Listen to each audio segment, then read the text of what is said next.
Episode 20 सनम तेरी कसम।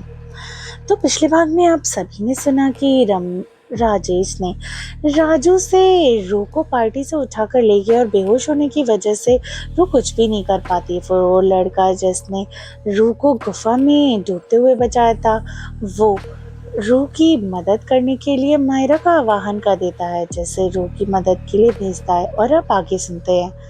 देखा ना तूने, सच में राजू तू तो फालतू में ही डर रिया था।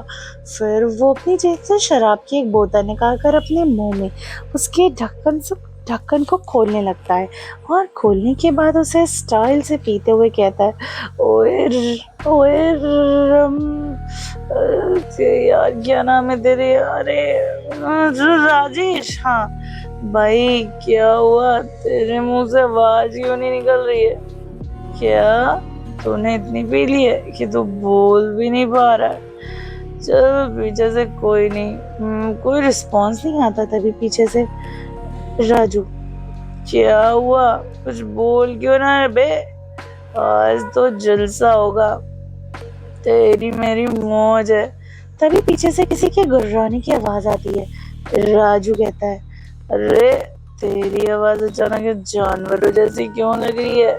लगता है तुझे काफी नशा हो गया है। रुक रुक, मैं अभी तेरा सारा नशा उतारता हूँ। जब एक और अंदर जाएगी ना तो सब सही हो जाएगा। और वो शराब की एक बोतल को एक हाथ में लिए जैसे ही लड़खड़ाते हुए पीछे मुड़ता है, सामने का नजारा देखकर उसके हाथ की बोतल गिरकर टूट जाती है। उसके चेहरे का रंग उड़ जाता है। उसके ठीक सामने कई सारे भेड़िए होते हैं। उनमें से एक भेड़िया जो सबसे बीच में था, उसने राजेश के सिर को उसके धड़ से अलग कर दिया और अपने मजबूत जबड़ों से पकड़े हुए था। और उसकी बाकी का शरीर सभी भेड़िए नोच नोच कर खा रहे थे। उनके मुंह में लगा हुआ खून, बड़ी बड़ी चमकीली आंखें, धारदार पंजे, ये सब इतना भयानक था कि कोई भी आम इंसान इस मंजर को देखकर वहीं डर से मर जाए। फिर राजू जोर से चीखता और डर कर भागने लगता है। तभी उन सब भेड़ियों के बीच में से एक बहुत ही खूंखार सी लड़की निकल कर आती है। उसकी आंखों का रंग लाल होता है, जो अंधेरे में बल्ब की तरह चमक रहा था। उसके नाखून धारदार काले, लहराते घने बाल, गोरा रंग, लंबा कद। उसने रेड कलर की लॉन्ग ड्रेस पहनी हुई थी और वो बिल्कुल किसी क्वीन की तरह लग रही थी। वो मुस्कुराते हुए ही आगे आती है। तभी उनमें से एक भेड़िया मायरा के पास आता है और मायरा अपने एक हाथ से उसके बालों को सहलाते हुए दूसरे हाथ को हवा में उठाते हुए उसके हाथों से अजीब सी लाल रंग की रोशनी निकलती है और वो गंभीर होते हुए बोलती है, मायरा तुमने मायरा कहती है, तुमने रू को छूकर अपनी जिंदगी की सबसे बड़ी गलती की है।